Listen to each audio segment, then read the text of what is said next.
Hermanos, les saluda el doctor Adrián Nájera. Una vez más regresamos a nuestra tercera parte del estudio de antropología. Pueden comunicarse con nosotros al número que está en pantalla o también al sitio web que ven ahí, www.dtuniversity.org. Estamos en la tercera parte del curso de antropología.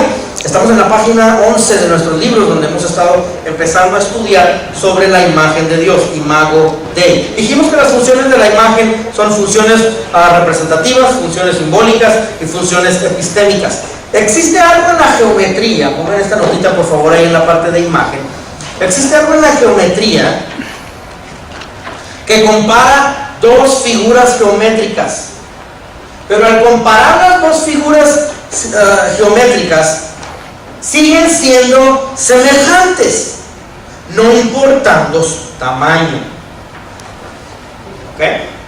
Arcila, llegas a tener tú una escala de alguna figura arquitectónica o de arquitectura en tu trabajo, y tú tienes que cargar los grandes, tú tienes que cargar los dibujos grandes de electricidad, de la construcción, de las ventanas, bueno, lo que sea que están armando ahí en tu trabajo, ¿verdad? Pero alguien te llega a pedir que tienes que entregarle un reporte consumido, un ingeniero, un arquitecto, le tienes que entregar un reporte, pero que no necesariamente necesita los originales. Tú puedes imprimir algo a diferente escala para presentárselo a él en hojas más pequeñas. ¿Le quita el valor a lo que le diste a él? No, es semejante, pero en diferente tamaño. ¿Están entendiendo? Lo he creado a mi imagen y a mi semejanza. Tiene diferente escala de proporción en medidas. Y obvio que de acuerdo a esa escala se va a utilizar diferentes reglas para poder medir las distancias entre un lugar a otro en el papel, pero solo porque está impreso en diferente tamaño, que el tamaño grande no pierde su tamaño. Entonces son dos diferentes tamaños, diferente escala, pero la forma del contenido no cambia. La forma del contenido, lo que contiene, y la forma, como lo vas a ver, como lo percibes, se queda igual. ¿Verdad? No igual a Dios, sino semejante. Entramos en semejanza, del verbo hebreo demut. Según este término, el ser humano no es igual a Dios, sino semejante. Es decir, que refleja algunas cualidades de Dios. No es igual, pero tampoco es diferente. El ser humano es semejante.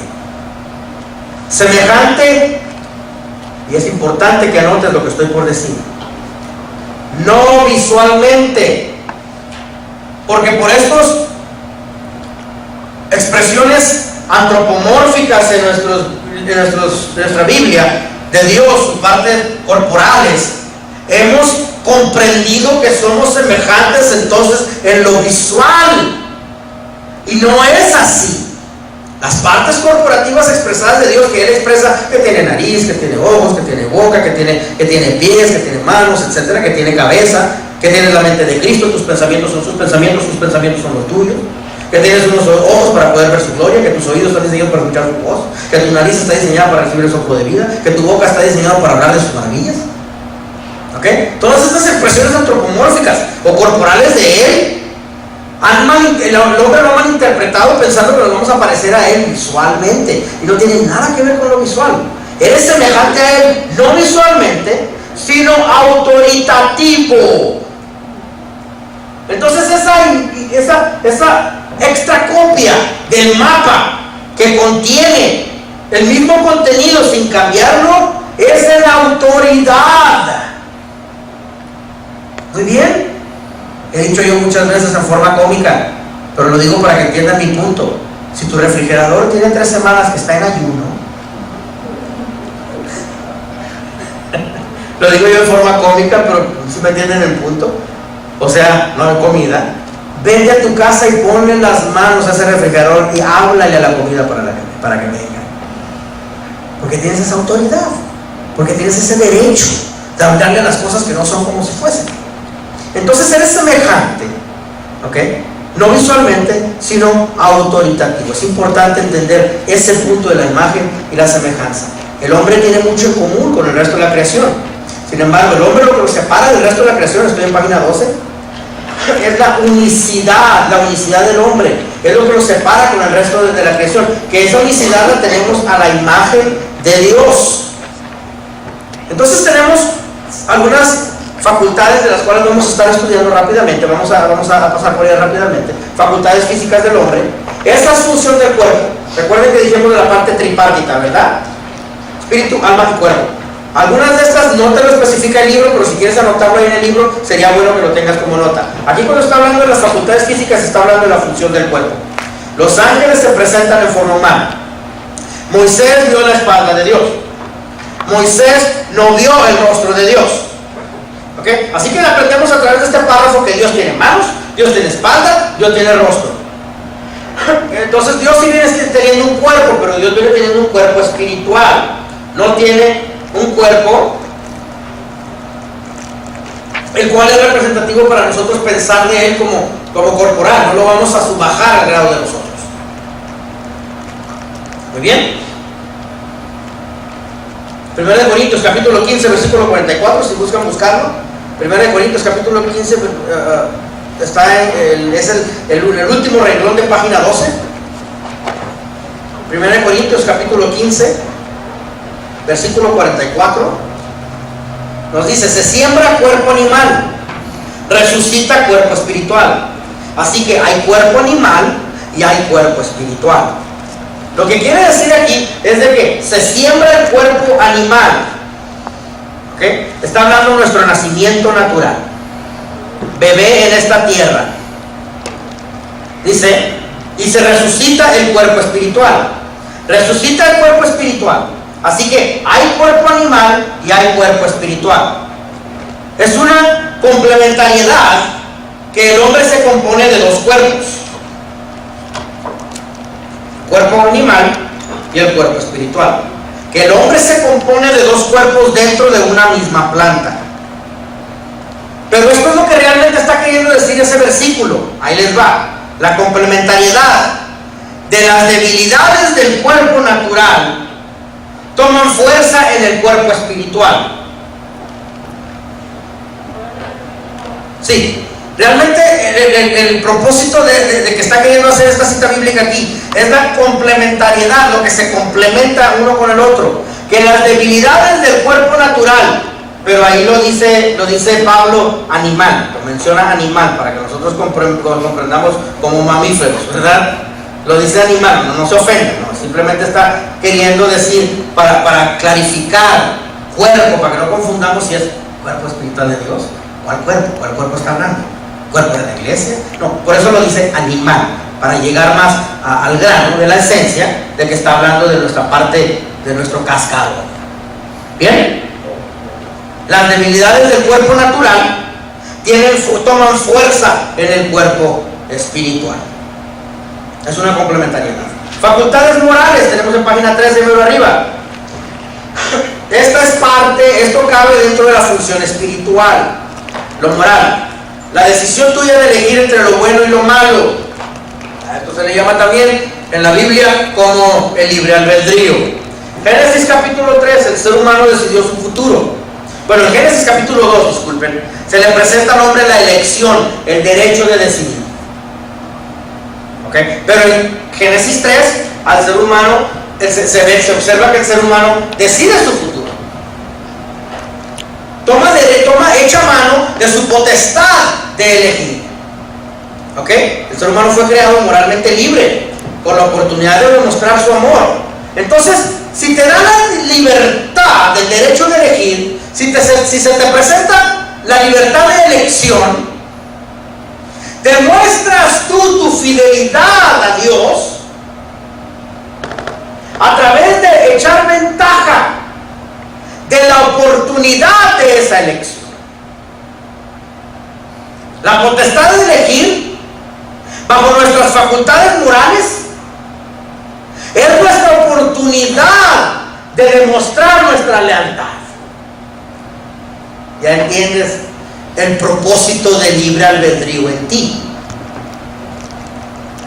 te demuestro mi lealtad. Porque lo único que te pertenece es tu voluntad. Se los he dicho 1000 veces.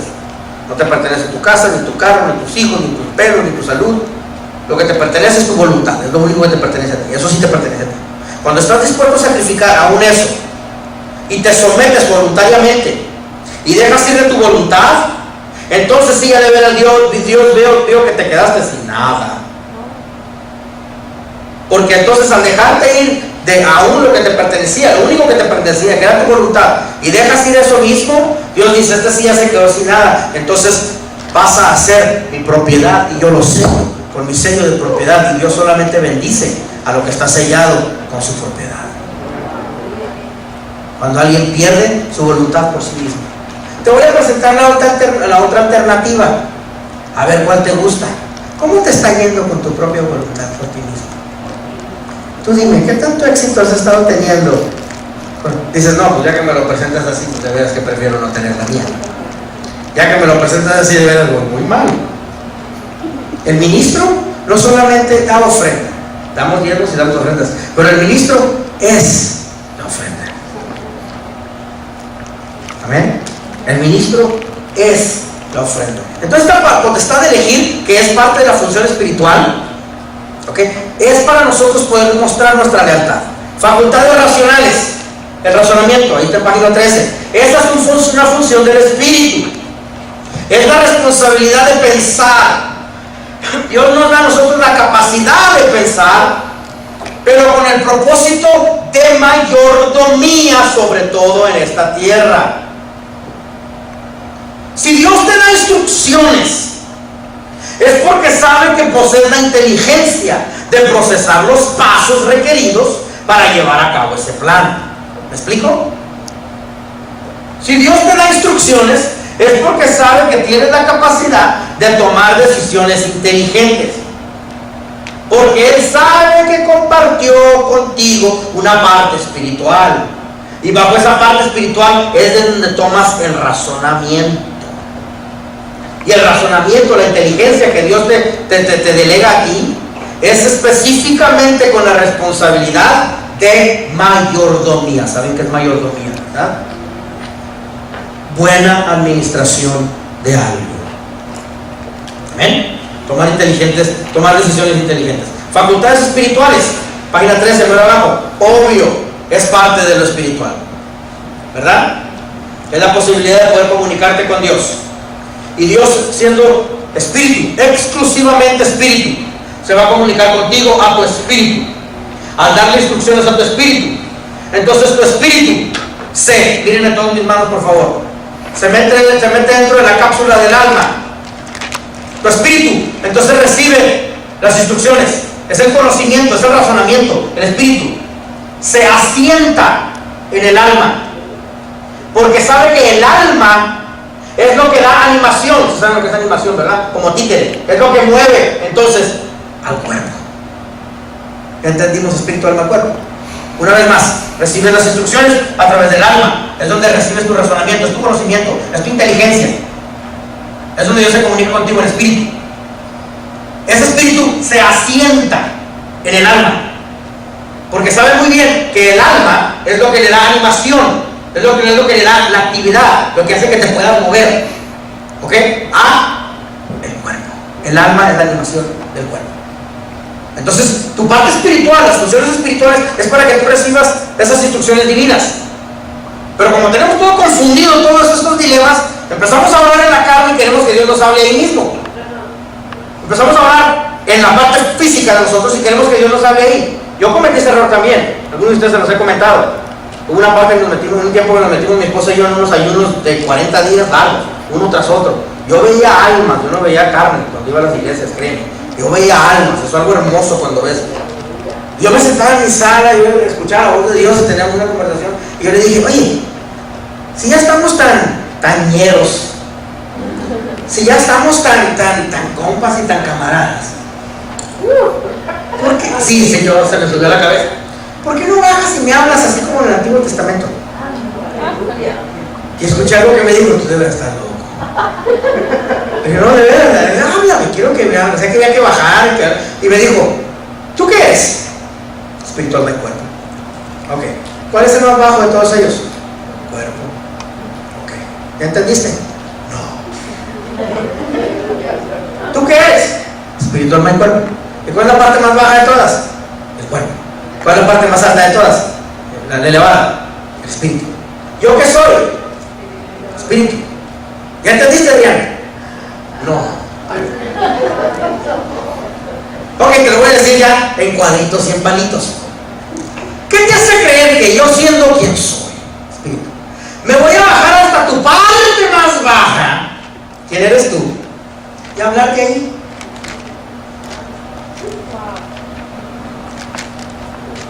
No tienen nada de vida espiritual, nunca oran, nunca, pero se la pasan poniendo en Facebook: Dios me habló. Ahora, ¿cuál es el propósito entonces de esta comunicación? ¿Cuál va a ser el propósito principal de que Dios pueda tener un enlace de una comunicación de 2 vías? ¿Qué es comunicación de 2 vías? De aquí para allá, de allá para acá, ¿verdad? Aprendan a tener en esta relación con el Espíritu una comunicación de 2 vías. Es importantísimo que conozcan lo que es la comunicación de 2 vías. Porque nosotros oramos y le decimos, esto es unilateral. Padre, bendice sus alimentos. Siempre decimos hasta lo mismo, ya tenemos memorizado. Y las más que lo prepararon, que venían. Y lo vamos a despedir del culto a todo el mundo, le decimos siempre lo mismo. Padre, nos despedimos de este lugar, pero no de tu presencia. Pues ya está todo memorizado. Vamos a orar. Y luego estamos en un problema, un hueso, y oramos con él, y hablamos. Y Dios, Padre, en el nombre de Jesús, gracias por haberme dicho todo lo que porque me permitiste por practicar contigo en el nombre de Jesús. Amén. Y te paras, te vas, y Dios. Sí, yo no dije nada. ¿Cuánto me vas a prestar la guitarra? Y hablamos. Y luego oramos y hablamos. Y volvemos a orar y hablamos. ¿Cuándo te toman los 5, 15, 20, 30 minutitos de meditación para que hable un rato?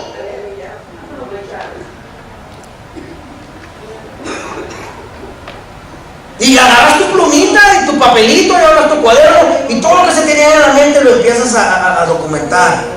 Roé, Naví, Ra, todos los términos hebreos que les he dicho que les he enseñado a ustedes, que el pueblo de Israel se les da instrucciones que ellos deberían de escuchar, lo que escuchaban y documentarlo. Y luego, ¿cuándo vas a entrar en tus 15, 20 minutitos de meditación? Poder vencerte a ti mismo, porque primero vas a pensar en los frijoles y los hombres van a pensar en la mecánica. Facultades emocionales. Las facultades emocionales son las funciones almáticas. Facultades emocionales, hoy en página 14, Adán se emocionó al ver a Eva. Es uno de los ejemplos. Se me hace muy cómico cómo el autor escoge esa parte de cómo se emociona, cuáles son las emociones. Sí, Adán se emociona cuando le dices carne de mi carne, hueso de mis huesos. Entonces tenemos aquí, además de esto, podemos decir también lo siguiente en cuanto a la imagen de Dios en el ser humano. El ser humano tiene personalidad e individualidad. Tiene personalidad igual a Dios, tal como Dios la tiene. El ser humano tiene capacidad relacional, vamos rápido. Nuestra capacidad de relacionarnos con la humanidad y la capacidad de relacionarnos con la divinidad, con ambas esferas. Nos comunicamos, es lo que estaba hablando en la oración hace unos minutitos, nos comunicamos hasta establecer confianza. Porque cuando estableces confianza, entonces ya puede existir una continuidad, un deseo de un fluir continuo en una comunicación de 2 vías, de aquí para allá, de allá para acá. Ya te habla hasta manejando, ya te habla hasta sentado en el avión, como dijo mi hermana que me iba a hablar. Ya se comunica conmigo, ya está. Y voy a decir estas palabras, pero no quiero confundir a nadie, por favor. Tengan madurez en lo que estoy por decir, porque muchos se van a aprovechar de lo que voy a decir. Ya te habla aún sin la necesidad de tú iniciar una oración de rodillas con él. Por eso dije que no malinterpreten las palabras que estoy diciendo, porque existe la parte del sacrificio, armar tu altar, tirarte de rodillas, bañarte tu cuerpo, quitarte los zapatos, presentarte ante su presencia, bien lavadito, bien arregladito, y pasar por todo tu sacrificio. Y después era como cuando conectas el celular al enchufe y de repente empieza a cargarse. Después, ahorita no, si tienes que hacer tu sacrificio. Muy bien. Bueno, entonces la razón de la comunicación es para que se pueda desarrollarse una confianza. Se desarrolla una confianza y después se establece una continuidad, un fluir de aquí para allá, de allá para acá. Esa es la facultad de la capacidad relacional que Dios le ha dado al hombre para que te puedas relacionar con Él. Pero hay un propósito más allá todavía, que es lo que los ángeles hacen 24 horas al día. ¿Sí? La razón de Dios haber creado la capacidad relacional del hombre es para enseñarle al ser humano a adorarle. Y adoración y alabanza, créanme, no tiene nada que ver con el tingo ni lingo de los músicos que cantan y cantan y cantan y cantan y cantan y cantan y cantan y no se callan. Es como que le están diciendo a Dios, o bajas o te bajas. No tiene nada que ver con alabanza y adoración. Yo fui músico, también cometí esos errores. Porque no tiene nada que ver con que quieras ver la presencia de Dios solamente en el medio de la adoración y la alabanza. Eso es agasajar tu carne. No es elevarle adoración a Él por quien tú eres. Me des o no me des, me proveas o no me proveas, se solucione o no se solucione, me sane o no me sane. Yo te voy a adorar por quien tú eres en comparación a lo que yo sé que soy. Pero porque solo valgo algo en ti cuando estoy contigo. Es por eso que se complace mi espíritu en estar contigo en esos momentos. Y no tiene nada que ver con música o con instrumentos. Es un estilo de vida. ¿Estás conmigo? Página 15, amor arriba. Ahí es donde encuentras el significado de la vida, a través de la cercanía con el Creador. Ahí es donde el ser humano llena los vacíos dentro del hombre. Ahí es donde tu corazón descansa en su Creador. Ese vacío, al no llenarlo, forza al ser humano a diseñarse dioses falsos en un intento de disfrazar su desnudez. ¿Cuál es uno de los mensajes más grandes que Dios te va a enseñar entonces? Segundo párrafo, tercer párrafo de página 15. ¿Cuál es una de las enseñanzas que Dios, una de las más bellas enseñanzas que Él te va a enseñar cuando estás en la oración? Hermana Esperanza, sé que lo vive muy seguido. Dios te enseña por qué compartió la inmortalidad contigo. Dios te enseña por qué comparte la inmortalidad contigo. Dios te hace conocer, ¿ok?, que estás diseñado para vivir eternamente. ¡Wow! Pero hay una condición. Está condicionado a obediencia.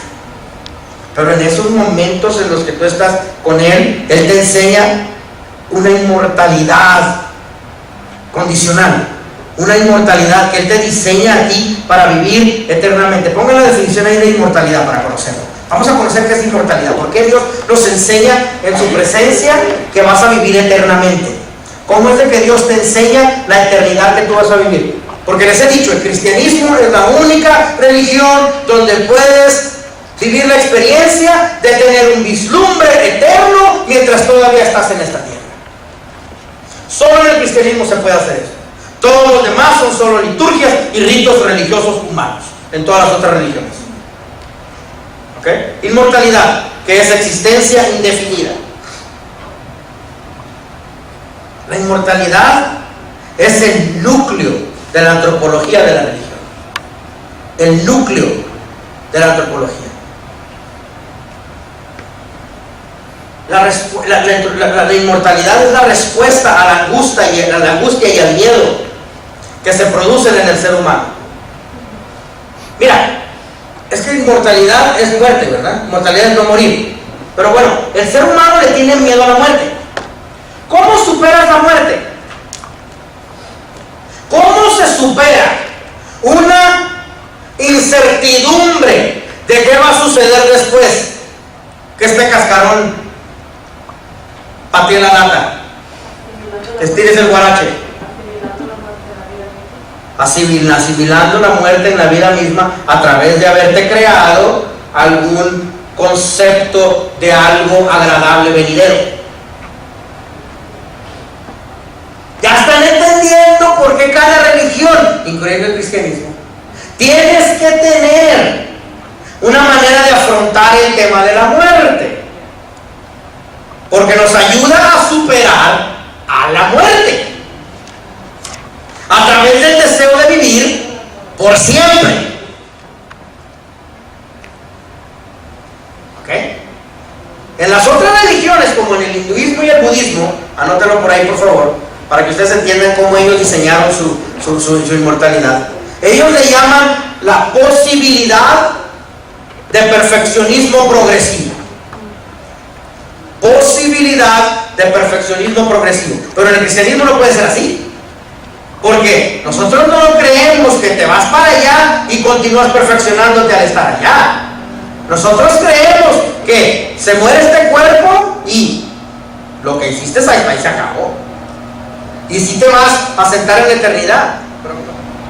A eso que les estoy explicando de la posibilidad de perfeccionismo progresivo que cree el hinduismo y el budismo, a eso se le llama la rueda de las encarnaciones. Porque esa rueda de encarnación nos hace ver que en la siguiente vida entonces se me va a dar otra chance, se me va a dar otra oportunidad de poder corregir los errores que he cometido anteriormente. ¿Ok? Entonces vuelvo a repetir una vez más qué es lo que es inmortalidad, el núcleo de la antropología de la religión. He aquí la creación del núcleo de las religiones, que las religiones tienen que tener algún concepto de inmortalidad. ¿Okay? Entonces la inmortalidad viene siendo la respuesta de la angustia al miedo que se produce en el ser humano, el miedo de morir. El miedo de morir. Entonces, el propósito realmente de que una religión diseñe la inmortalidad es para poder superar a la muerte a través del deseo de vivir por siempre. Y ciertas religiones se van tan lejos como diseñar un ciclo, una rueda de reencarnaciones, lo cual está mal. Pero bueno, Dios nos comparte a nosotros la inmortalidad. ¿Ok? Es una inmortalidad compartida, diseñada para vivir eternamente, pero está condicionada a través de la obediencia.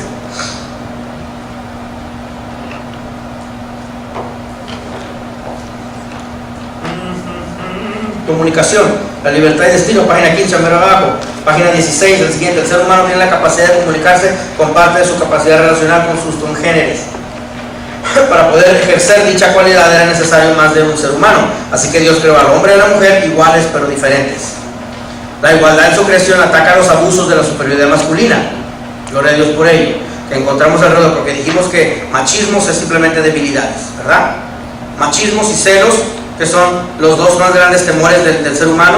El hombre normalmente se basa en machismo, la mujer normalmente se basa en temores, en celos, y ambos son diabólicos, porque dijimos que los celos, hemos aprendido que los celos son para el reino animal. Entonces, porque en ellos sí es necesario los celos para poder preservar su especie, pero cuando el ser humano se comporta de manera celosa, lo único que estás haciendo es utilizando un comportamiento bestial que desde su origen no estaba diseñado para que tú lo practicaras. Créeme, necesitan una mujer en cada esquina. Buenísimo para inventar todo tipo de cuestiones. Buenísimo, en serio.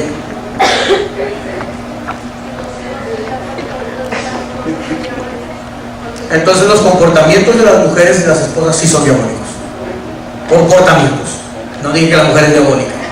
El comportamiento es diabólico. Así que no estamos...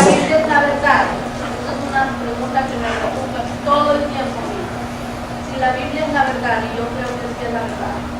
¿Por qué los esposos no pueden tener más mujeres? ¿Por qué tienen que tener todos? Porque está dentro de la preservación de la especie. Cuando teníamos la familia Punalúa, que era la familia Punalúa es la familia de donde salen los menonitas, los menones, ¿ok? O que vinieron a nuestro continente. Cuando ellos estaban viviendo en sus campos de concentración, la familia Punalúa en Holanda, que vinieron a entrar a nuestro continente, la iglesia católica entonces después empezó a educarlos a ellos, a decirles: ustedes están manteniendo su ¿cómo se llama? Cuando te metes con el primo y la hermana y todo eso, incesto. Ustedes están viviendo su incesto por preservación de su especie, ¿ok?